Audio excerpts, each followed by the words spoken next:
Hi, I'm Matt Hammond, Secretary of the Health Services Union Victoria No. 4 branch. We protect the rights of essential frontline healthcare workers every day. Every day, Indigenous Australians fight for their people, their culture, and for their voices to be heard. That's why I'm proud that my union supports the Uluru Statement from the Heart and the Voice to Parliament. We gathered at the 2017 National Constitutional Convention, coming from all points of the southern sky, make this statement from the heart. Our Aboriginal and Torres Strait Islander tribes were the first sovereign nations of the Australian continent and its adjacent lands, and possessed it under our own laws and customs. This our ancestors did, according to the reckoning of our culture from the creation, according to the common law from time immemorial, and according to science more than 60,000 years ago.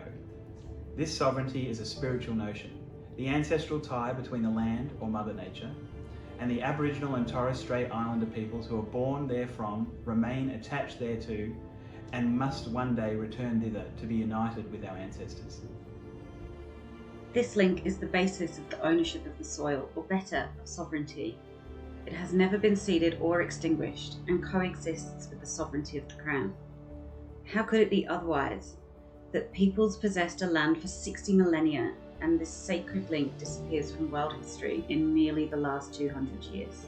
With substantive constitutional change and structural reform, we believe this ancient sovereignty can shine through as a fuller expression of Australia's nationhood.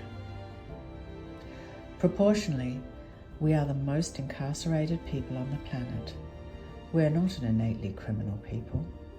Our children are alienated from their families at unprecedented rates. This cannot be because we have no love for them.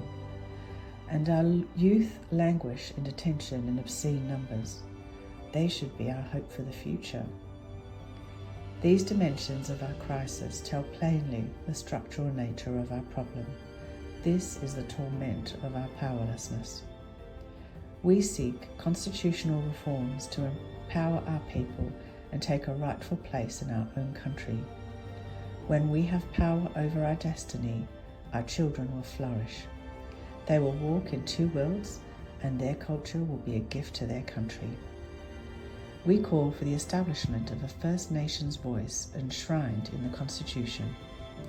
Makarrata is the culmination of our agenda, the coming together after a struggle. It captures our aspirations for a fair and truthful relationship with the people of Australia and a better future for our children based on justice and self-determination. We seek a Makarrata Commission to supervise a process of agreement making between governments and First Nations and truth-telling about our history. In 1967, we were counted.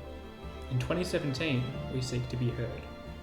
We leave base camp and start our trek across this vast country. We invite you to walk with us in a movement of the Australian people for a better future. After over 65,000 years of continuous culture, it's time Aboriginal and Torres Strait Islander peoples are recognised in our 122-year-old Constitution. I hope every person in Australia recognises this historic moment and joins with me and the members of our union in voting yes this October for a voice to Parliament.